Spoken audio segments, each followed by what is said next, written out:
day. And really one of the main reasons is because we are kind of squished. There's a lot of us in here. So when they try to come back over here to the backpack during the day, they end up like knocking things over and just kind of makes a big mess. So I've been really trying to remind them every day, get everything out, because there's really no reason to go back to the backpack. So that's kind of why that's up there, and they read that. They have a quote of the day and things like that.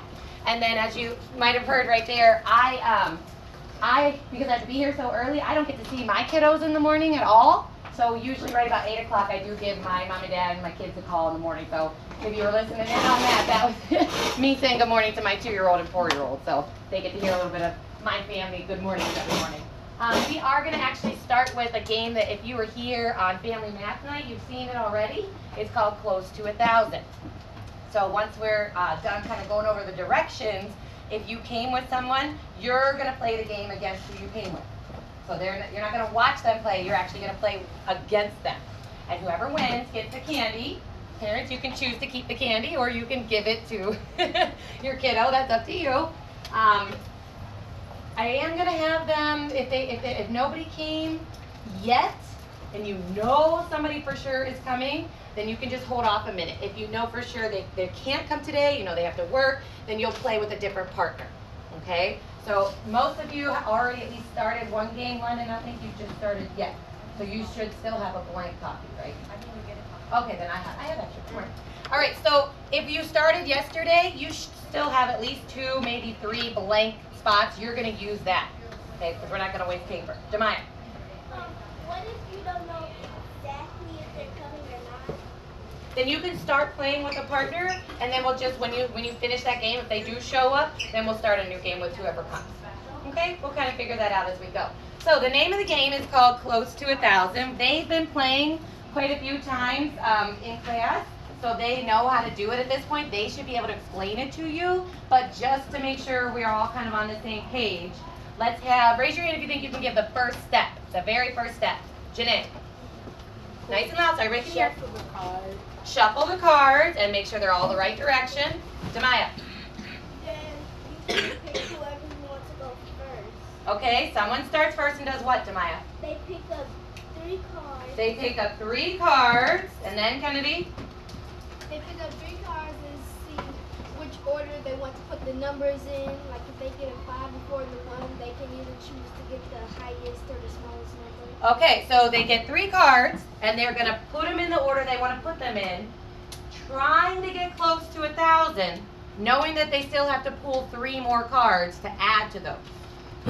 And once they've decided, like she said, 5, 4, 1, once they've decided that order, they write it on the paper, and they cannot change the order, no matter what. It's written down, it's done. Avon, now what?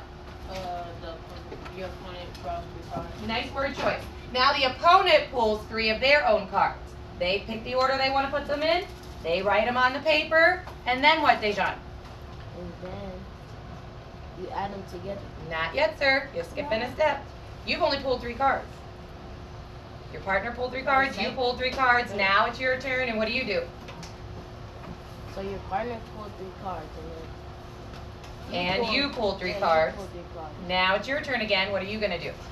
And then you add your 3 cards together. You only have one. You're supposed to have 6 cards. 3 cards. I thought we were on the second one. No, we're on the first one. So Sabrina, help him out. And then you pull 3 more cards. And now it's your turn, Dejan, again, and you pull 3 more cards. And then what do you do? And then now you add them. Now, you add them? No. Yes. But while you're adding them, what does your partner do? Take it. Oh, you got a chair? Okay.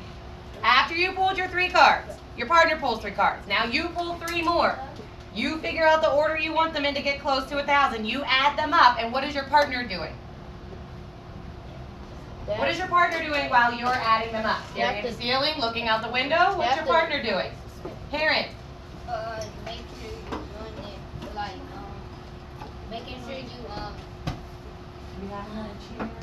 Oh, here's one. Sorry. Sorry, Karen, go ahead. making sure that your partner can find the Yes, making sure your partner made a good choice and making sure your partner's adding it correctly. Now the partner pulls 3 more cards. You watch as they add them. And let's say my score is my total is 1,015. Thumbs up if you can tell me what my score is going to be. I added 3 and 3. I got 1,015. What would my score be? Sabrina? 15. What if I added them up and I got 997?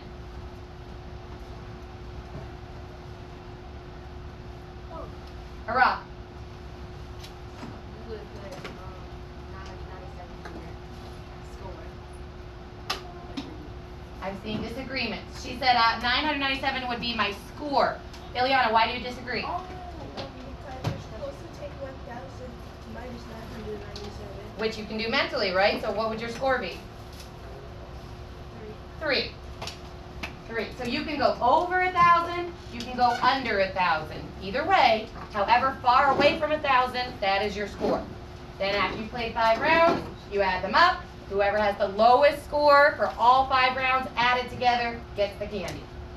So whenever you're taking turns, if you're adding them together, you're making sure your partner is adding correctly. If you had to subtract to find out how far from 1,000, watch your partner and make sure they did that correct as well. Some of it you can do in your mind. A lot of the adding you should be able to do mentally. But if you do need extra paper or extra room, there is room on the paper.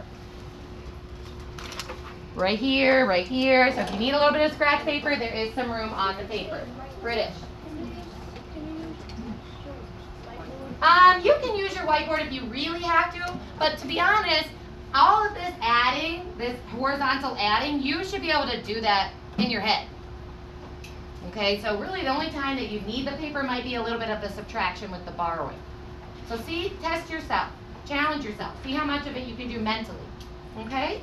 All right, so if you are a student, go ahead and get out your close to 1,000 sheets that you had from yesterday.